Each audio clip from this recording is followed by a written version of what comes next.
महाराष्ट्र के पूर्व कृषि मंत्री और भाजपा के राज्यसभा सदस्य डॉक्टर अनिल बोंडे ने 2025 के बजट की सराहना करते हुए अपनी प्रतिक्रिया दी।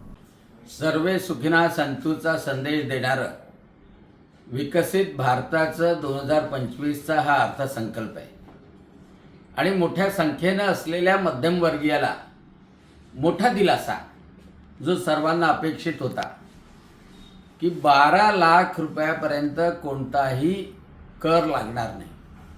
म्हणजे पगारदार वर्गाला तर 12,75,000 उत्पन्न असलं तरी कर लागणार नाही आणि कराचे ज्या स्लॅब आहे नंतरच्या त्या स्लॅबसुद्धा अतिशय फायदेशीर केल्या गेलेल्या आहे।